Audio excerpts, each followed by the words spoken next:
السلام علیکم. ان الحمد لله نحمده ونستعينه ونستغفره ونعوذ بالله من شرور انفسنا ومن سيئات اعمالنا من يهده الله فلا مضل له ومن يضلل فلا هادي له. اشهد ان لا اله الا الله وحده لا شريك له واشهد ان محمدا عبده ورسوله. أما بعد فإن خير الحديث كتاب الله وخير الهدي هدي محمد صلى الله عليه وسلم وشر الأمور محدثاتها وكل محدثة بدعة وكل بدعة ضلالة وكل ضلالة في النار. الحديث السابع عشر من أحاديث الأربعين النووية. میرے بھائیو، آج آپ کے سامنے امام نووی رحمہ اللہ کی مشہور و معروف کتاب الاربعین، جس میں انہوں نے 40 کے قریب ایسی حدیثیں جمع کر دی ہیں جن کے بارے میں ان کا خیال ہے کہ یہ 40 حدیثیں اسلام میں بہت زیادہ اہمیت رکھتی ہیں. ایسی احادیث میں سے 16 احادیث کے اوپر میں پہلے درس دے چکا ہوں اور آج 17ویں حدیث آپ کے سامنے رکھوں گا. اس حدیث کو نبی علیہ الصلوۃ والسلام سے سننے والے، آپ سے نقل کرنے والے صحابی کا نام ہے ابو یعلا شداد ابن اوس رضی اللہ تعالی عنہ، اور اس حدیث کو امام مسلم رحمہ اللہ نے اپنی حدیث کے مجموعے میں درج کیا ہے، جگہ دی ہے. فرماتے ہیں نبی علیہ الصلوۃ والسلام، ان اللہ کتب الاحسان علی کل شیء، کہ اللہ تبارک و تعالی نے تمہارے اوپر فرض کیا ہے کہ ہر ایک کے ساتھ اچھا سلوک کرو، ہر ایک کے ساتھ احسان کرو، ہر معاملے میں احسان کرو، ہر امر میں عمدگی سے پیش آؤ. اور یہ حکم اللہ تبارک و تعالی نے میرے بھائیوں کئی ایک آیتوں میں دیا ہے. چنانچہ ارشاد ہوتا ہے وَأَحْسِنُوا إِنَّ اللَّهَ يُحِبُّ الْمُحْسِنِينَ، کہ اے مومنو، اے مسلمانوں، احسان کیا کرو، دوسروں کے ساتھ حسن سلوک سے پیش آیا کرو، ہر کام، ہر عبادت، ہر عمل اچھے طریقے سے کیا کرو. اللہ تبارک و تعالی احسان کرنے والوں کو پسند کرتا ہے.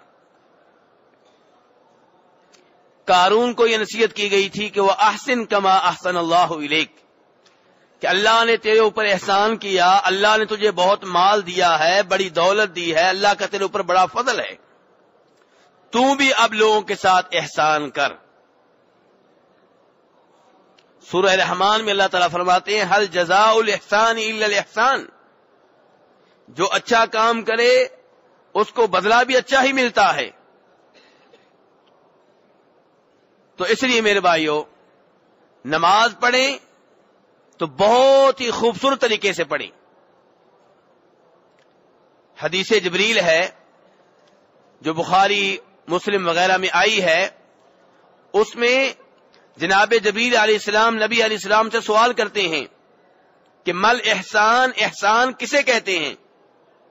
تو نبی علیہ السلام نے فرمایا تھا ان تعبد اللہ کأنک تراہ فَإِن لَّمْ تَكُن تَرَاهُ فَإِنَّهُ يَرَاكَ، کہ کوئی بھی عبادت آپ کرنے لگیں تو ایسے آپ عبادت کریں گویا کہ آپ رب کو دیکھ رہے ہیں، گویا کہ، ورنہ دنیا میں رب کو دیکھنا کسی کے لیے بھی ممکن نہیں ہے. اللہ تعالیٰ کو اس دنیا میں کسی نے بھی نہیں دیکھا، نہ کسی ولی نے، نہ کسی شہید نے، نہ کسی نبی نے.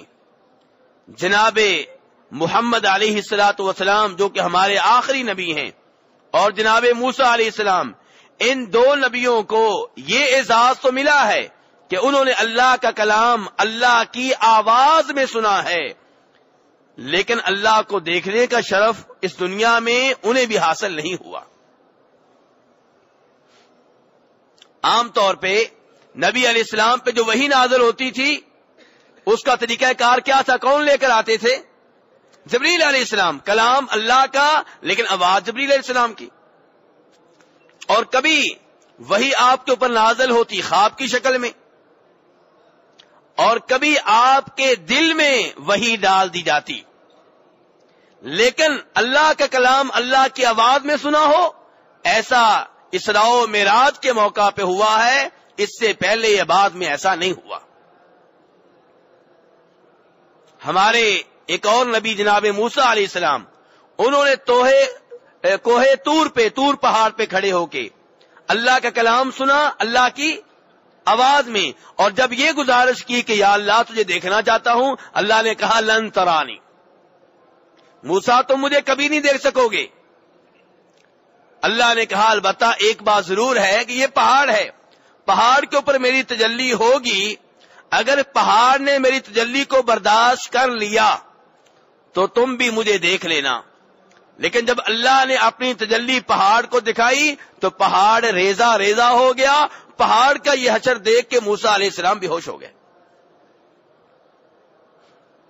تو اس دنیا میں اللہ تعالیٰ کو دیکھنا کسی کے لیے بھی ممکن نہیں ہے. البتہ ہمارے نبی نے علیہ الصلوۃ والسلام نے اللہ کو خواب میں دیکھا تھا، اور روز قیامت سارے جنتی رب العالمین کے چہرے کا دیدار کریں گے. سورہ قیامہ 29واں سپارہ اللہ فرماتے ہیں وجوہ یومئذ ناظرہ الی ربها ناظرہ، کہ روز قیامت کئی چہرے تر و تازہ ہوں گے، جنتی چہرے تر و تازہ ہوں گے، اپنے رب کو دیکھ رہے ہوں گے. اللہ تبارک و تعالی جنتیوں سے کلام کریں گے، کہیں گے کیا تمہاری کوئی خواہش باقی رہ گئی ہے؟ کہیں گے نہیں یا اللہ کوئی خواہش نہیں رہی. اور پھر رب العالمین انہیں اپنے چہرے کا دیدار کرائیں گے، تو اس وقت جنتیوں کو احساس ہوگا کہ اللہ کے چہرے کے دیدار سے بڑھ کر کوئی نعمت نہیں ہے. تو بہرحال کہنا یہ چاہ رہا تھا کہ جب جبریل علیہ السلام نبی علیہ السلام سے پوچھ رہے ہیں کہ احسان کیا ہے، تو آپ کہہ رہے ہیں ان تعبد اللہ کأنک تراہ، عبادت کا انداز یہ ہو کہ گویا کہ آپ اللہ کو دیکھ رہے ہیں، حقیقت نہیں. گویا کا مطلب کیا ہے؟ ہم میں سے اگر کسی آدمی کو وقت کا وزیر اعظم بلائے، وقت کا بادشاہ اپنے آفس میں بلائے، تو کیسے توجہ سے بیٹھیں گے؟ دھیان سے. کیا کوئی اپنی داڑھی سے کھیلے گا، ناک سے کھیلے گا، بالوں سے کھیلے گا؟ اٹینشن ہو کے بیٹھیں گے. فرمایا جب بھی اللہ کی عبادت کرو مکمل توجہ سے کرو، گویا کہ تم رب کو دیکھ رہے ہو. اور فرمایا اگر ایمان اتنا مضبوط نہیں ہے کہ تم یہ سوچ سکو کہ ہم اللہ کو دیکھ رہے ہیں، تو یہ یقین رکھو کہ اللہ تمہیں دیکھ رہا ہے. اب جس آدمی کے ذہن میں عبادت کرتے ہوئے یہ بات ہوگی کہ اللہ مجھے دیکھ رہا ہے، اس کی عبادت کا عالم کیا ہوگا؟ اللہ مجھے دیکھ رہا ہے. اب کوئی بھی آدمی نماز میں دائیں بائیں نہیں دیکھے گا، کوئی بھی آدمی نماز ایسے نہیں پڑھے گا کہ جیسے ٹرین تیزی سے جا رہی ہو. ہر آدمی دھیان سے آرام آرام سے نماز پڑھے گا کہ رب العالمین کو میں نے راضی کرنا ہے.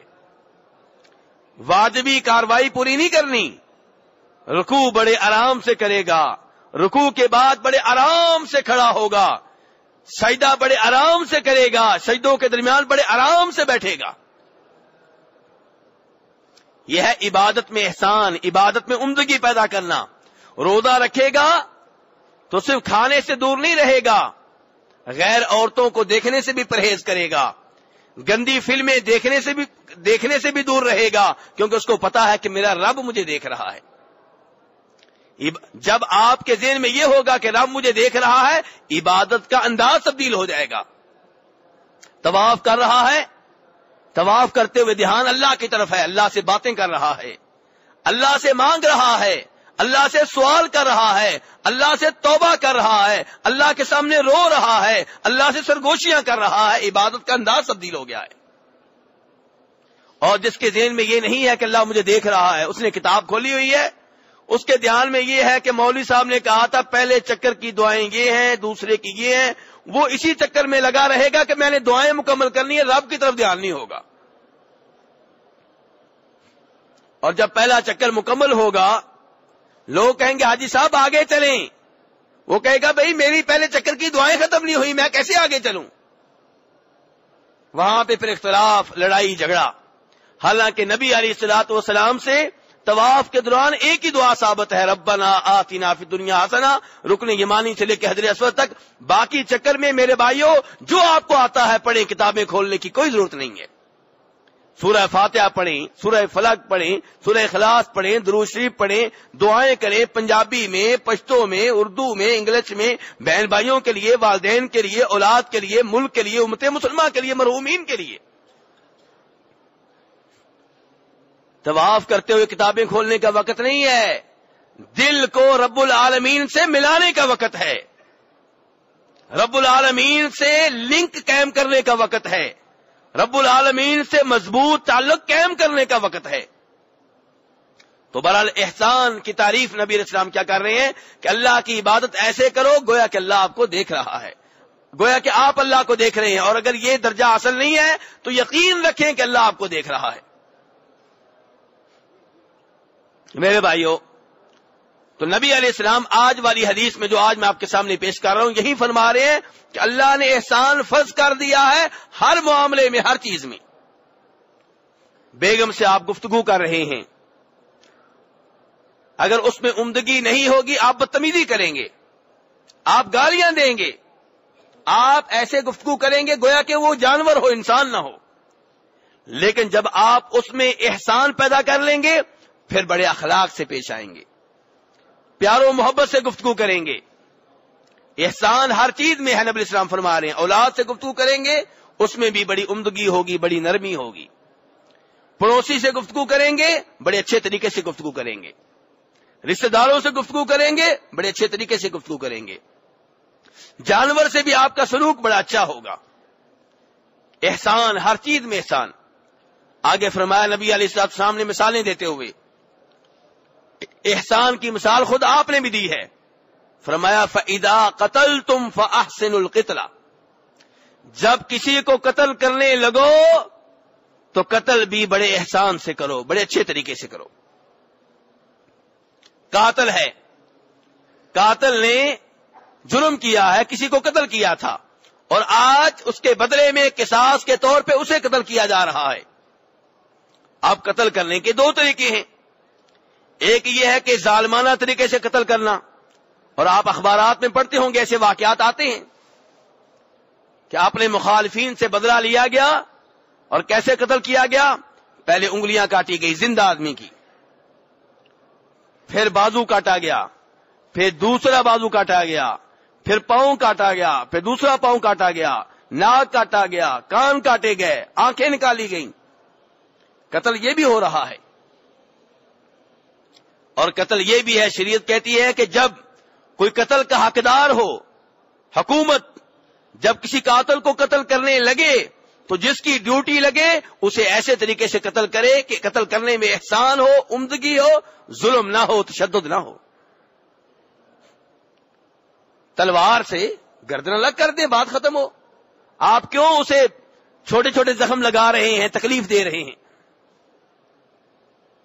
یا کسی جانور کو آپ قتل کرنا چاہتے ہیں، کوئی کتا ہے، بولا کتا ہے، اب کیسے ماریں؟ کسی ایسے طریقے سے ماریں کہ جلدی سے اس کی جان نکل جائے. اسے ایذائیں اور تکلیفیں دینے کی کوئی ضرورت نہیں ہے.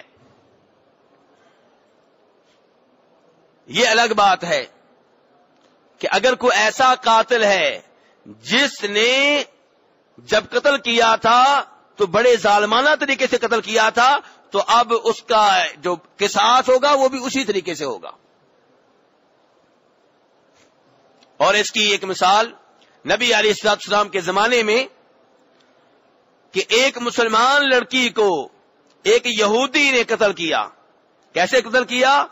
دو پتھروں کے درمیان اس کے سر کو پیس کر رکھ دیا. جب وہ قاتل پکڑا گیا تو نبی علیہ السلام نے فرمایا اس کو ویسے قتل کرنا ہے جیسے اس نے مسلمان لڑکی کو قتل کیا تھا. یہاں پہ ہم یہ نہیں کہیں گے کہ نرمی کرو. کیوں؟ جو ظالمانہ طریقہ اس نے اختیار کیا ہے وہی طریقہ اختیار کیا جائے گا تاکہ آئندہ لوگ سمجھ آئیں کہ اگر کسی کو قتل کرنا بھی ہے تو قتل کرنے میں بھی ظلم و تشدد کی راہ اختیار نہیں کرنی. اور ایسے ہی شریعت نے آرڈر دیا ہے ان لوگوں کے بارے میں جو زمین میں فساد پھیلائیں، لوگوں کو قتل بھی کریں، ان کا مال بھی چھینیں. فرمایا ان کی سزا کیا ہے؟ انہیں قتل کیا جائے، سولی پہ لٹکا دیا جائے. تو جن کے بارے میں شریعت نے خود کہہ دیا کہ وہ اس سلوک کے حقدار ہیں، ان سے کوئی نرمی نہیں ہوگی. نرمی کا معیار خود شریعت ہے. نرمی کا معیار یورپی حقوق انسان کی تنظیمیں نہیں ہیں، جن کی نگاہوں میں اگر کوئی مچھر مر جائے، کوئی مکھی مر جائے تو چیخ اٹھتی ہیں، مسلمان مرے تو انہیں کوئی افسوس نہیں ہے. تو احسان کا معیار خود شریعت ہے. لیکن اس سے آپ کو اندازہ ہوگا کہ اسلام کتنا عظیم دین ہے. جو اصول آج ہمیں یہ پڑھانے کی کوشش کر رہے ہیں، اسلام نے آج سے 400 سال پہلے کہہ دیا ہے کہ جب کسی کو قتل کرنے لگو تو اچھے طریقے سے قتل کرو. وَإِذَا ذَبَحْتُمْ فَأَحْسِنُوا الذِّبْحَ، جانور کو ذبح کرنے لگو تو اچھے طریقے سے ذبح کرو، ایسے طریقے سے کہ اس کی جان جلدی نکل جائے. چھری تیز ہو، وہ چھری نہ ہو جس سے ذبح کرنا مشکل ہو جائے، جانور تڑپتا رہے اور آپ کی چھری چل نہیں رہی. نہیں، فرمایا وَلْيُحِدَّ أَحَدُكُمْ شَفْرَةً وَلْيُرِحْ ذَبِيحَةً، جب ذبح کرنے لگو اس سے پہلے اپنی چھری اچھی طرح تیز کر لو اور جانور کو ذبح کرتے وقت آرام دو، سکون دو، ظلم نہ کرو، زیادتی نہ کرو. کتنا عظیم دین ہے میرے بھائیو ہمارا دین. یہ تنظیمیں تو آج سے 100 سال پہلے ایسی گفتگو کرنا شروع ہوئی ہیں، اور ہمارے دین نے یہ باتیں آج سے 400 سال پہلے بتا دی ہیں. تو بہرحال میرے بھائیو، جب آپ اپنے مخالف سے بدلہ لینے لگیں تب بھی انصاف سے کام لیں، تب بھی آپ کو ظلم و زیادتی کی اجازت نہیں ہے. پہلی بات یہ ہے کہ معاف کر دینا سب سے بہتر ہے، درگزر کر لینا سب سے بہتر ہے. آپ اس کو معاف کریں گے، رب العالمین آپ کو معاف کرے گا. نبی علیہ السلام فرماتے ہیں وَمَا زَادَ اللَّهُ عَبْدًا بِعَفْوٍ إِلَّا عِزًّا، کہ جب کوئی کسی کو معاف کرتا ہے تو یہ نہ سمجھے کہ اس کو معاف کر کے میں لوگوں کی نگاہوں میں گر جاؤں گا. اللہ کا وعدہ ہے کہ معاف کرنے والے کو میں عزت دوں گا. اور اگر آپ کا اصرار ہے کہ بدلہ لینا میرا حق ہے، میں بدلہ لوں گا، تو آپ بدلہ اتنا لیں جتنا آپ کے اوپر ظلم ہوا ہے. بدلہ لینے میں ظلم و زیادتی نہ کریں. کسی نے آپ کی ایک آنکھ نکالی ہے، آپ کہیں میں 2 آنکھیں نکالوں گا، اس کی اجازت نہیں ہے. کسی نے آپ کو اینٹ ماری ہے، آپ کہتے ہیں اینٹ کا جواب ہم پتھر سے دیں گے، نہیں، اس کی اجازت نہیں ہے. کسی نے آپ کو 1 تھپڑ مارا، آپ کہتے ہیں میں 2 ماروں گا، اسلام اس کی اجازت نہیں دیتا. کسی نے آپ سے 5,000 روپیہ چھینا تھا، آپ نے کہا میں 5,000 روپیہ بھی لوں گا اور 50,000 روپیہ مزید سے لوں گا، نہیں، اسلام اس کی اجازت نہیں دیتا. اسلام کہتا ہے احسان، احسان، ہر کام عمدہ طریقے سے کرو، اچھے طریقے سے کرو. اللہ تبارک و تعالی ہمیں نبی علیہ الصلوۃ والسلام کی ان احادیث کے اوپر صحیح معنوں میں عمل کرنے کی توفیق عنایت فرمائے.